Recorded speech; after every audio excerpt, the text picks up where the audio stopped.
El estrés es un mecanismo interno de respuesta ante cambios y tensiones. Implica un conjunto de síntomas que se disparan para restablecer el equilibrio. El estrés es algo natural en los seres humanos, en las personas. Sin embargo, el problema es cuando estos detonadores del estrés muchas veces están solamente en nuestra cabeza, es decir, no hay algo real o no hay un peligro real que se alargue tanto tiempo como para hacer que esas situaciones o esos cambios fisiológicos permanezcan en nuestro cuerpo. Les voy a poner un ejemplo. Cuando hablamos de la fisiología del estrés, nos referimos a, por ejemplo, una metáfora de incendio. Imaginemos que tú estás desde una ventana viendo el paisaje. Estás en un edificio y te asomas a la ventana y empiezas a ver un paisaje. En ese paisaje pues hay un gran campo, ¿no? Y de repente te das cuenta que se prende una chispita, que algo empieza a ocurrir, un incendio. Empiezas a sentir alerta, algo está pasando, te das cuenta de que no hay gente alrededor, que el incendio empieza a crecer, empiezas a sentir que hay peligro, el incendio se empieza a hacer más grande y tú tratas de pedir ayuda pero no sabes cómo hacerlo, llamas a los bomberos. Y entonces empiezan a llegar los bomberos, empieza a agilizarse todo y tú estás observando ese fenómeno. El incendio es real, pero cuando los bomberos empiezan a apagarlo, pues las llamas empiezan a bajar, empieza a bajar el peligro. Imaginemos entonces que los bomberos no se van cuando el peligro termina, sino que se quedan.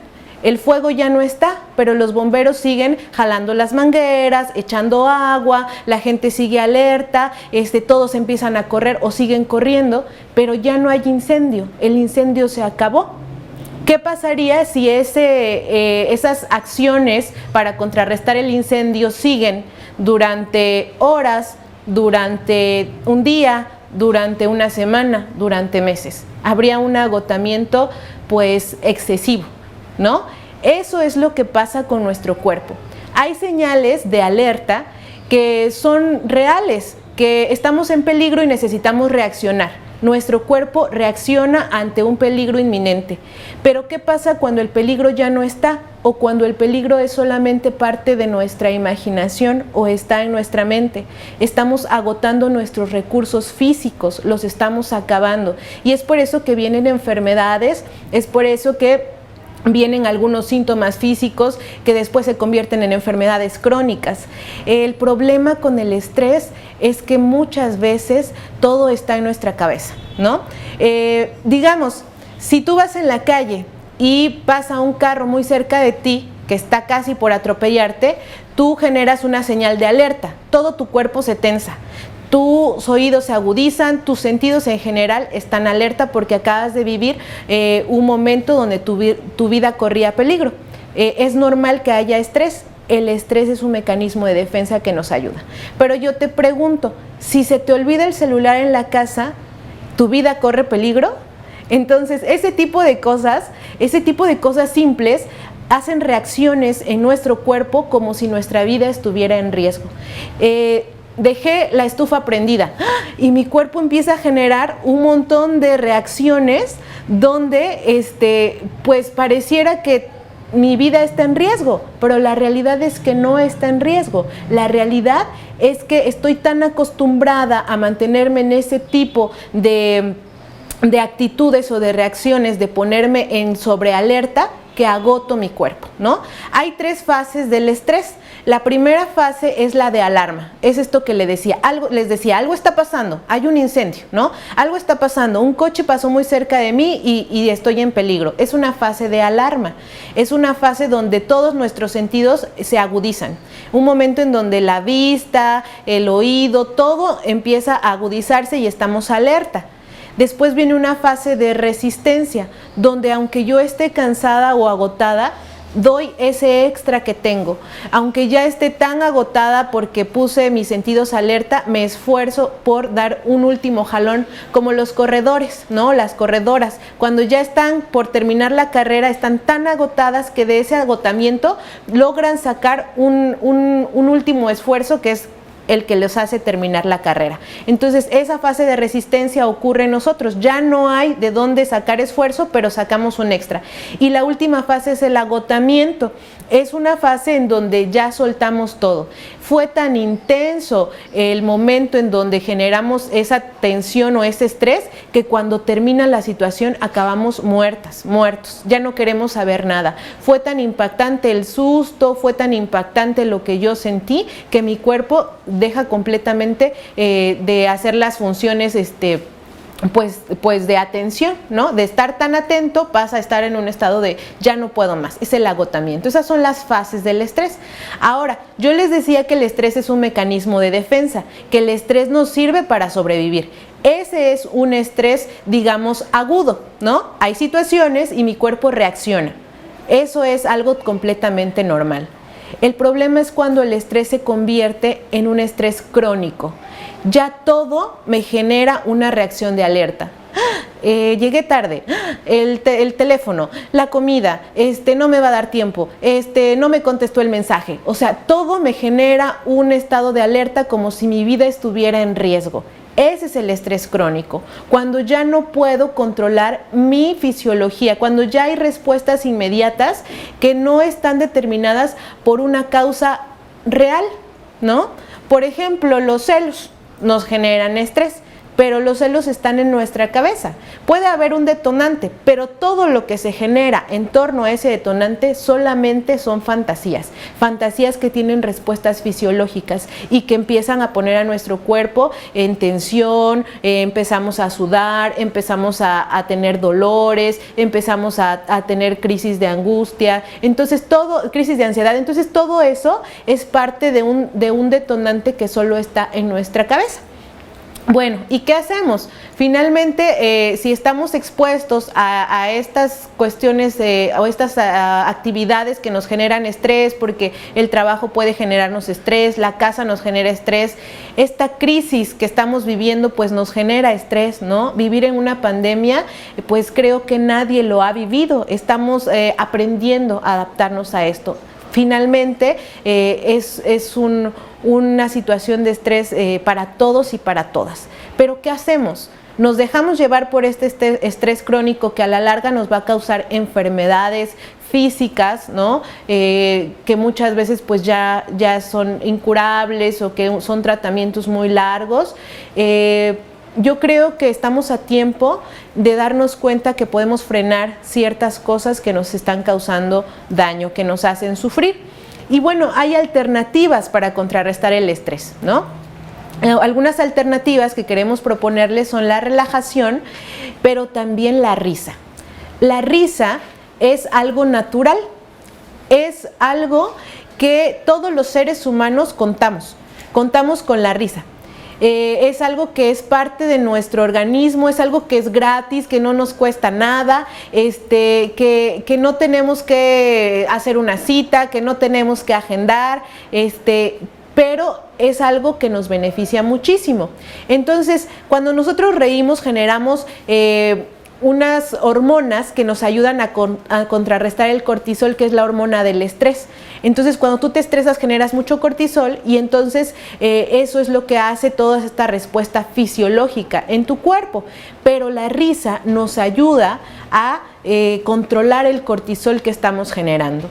Hay una propuesta que es de la que les voy a hablar también, que se llama yoga de la risa. No sé si has escuchado acerca de yoga de la risa, a lo mejor has escuchado de yoga y risa como conceptos separados, pero lo que yo te voy a platicar hoy es una propuesta muy efectiva, muy barata y muy al alcance de todas y todos para que podamos sentirnos bien y cuidarnos en esta pandemia.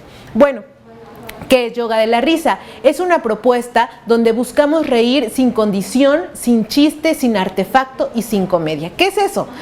Bueno, es reír solamente por el simple hecho de reír. No necesitamos que nos cuenten un chiste, no necesitamos ver una película de comedia.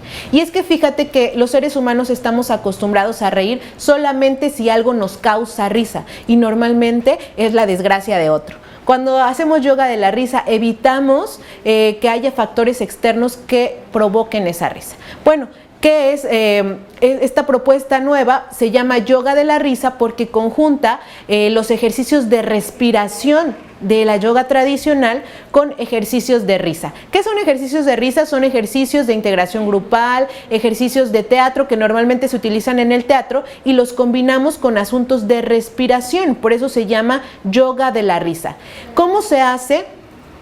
Es muy sencillo, solamente necesitas tener una actitud juguetona, necesitas estar dispuesto, dispuesta a moverte, a jugar, y el contacto visual es muy importante.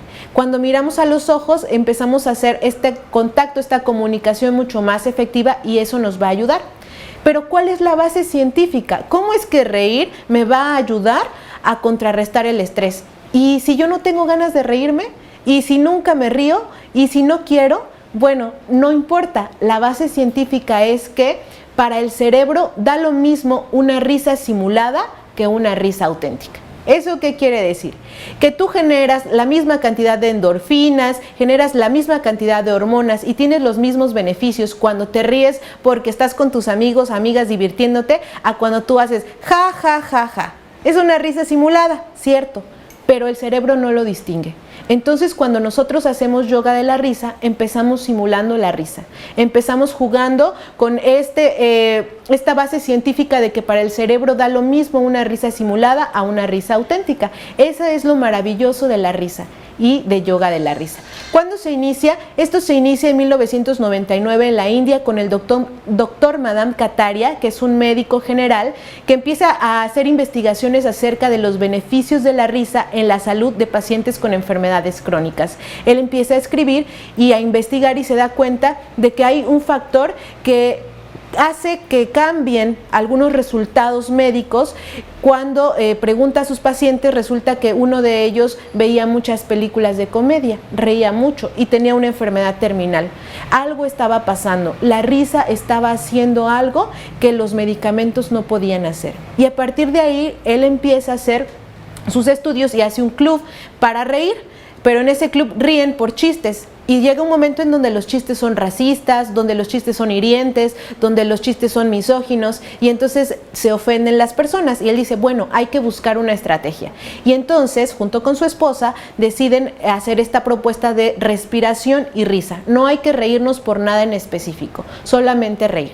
Y entonces yo pregunto, ¿qué tan difícil es reír? ¿Qué tanto puede costarte reír? ¿Cuántas veces ríes al día? Porque los niños ríen muchísimas veces al día y los adultos muy pocas. Los niños ríen por movimiento. Un niño empieza a moverse y se ríe, no tiene que saber por qué, pero un adulto, como atraviesa la risa, atraviesa el intelecto, entonces siempre está buscando un motivo para reírse. Ese es el problema, que estamos buscando motivos para ser felices cuando simplemente podemos reír y empezar a regular nuestro propio organismo. Esto puede sonar muy divertido, esto puede sonar muy descabellado, pero en un momento de crisis y de contingencia por una pandemia, todo lo que nos ayude a estabilizar y a equilibrar nuestro organismo es bienvenido.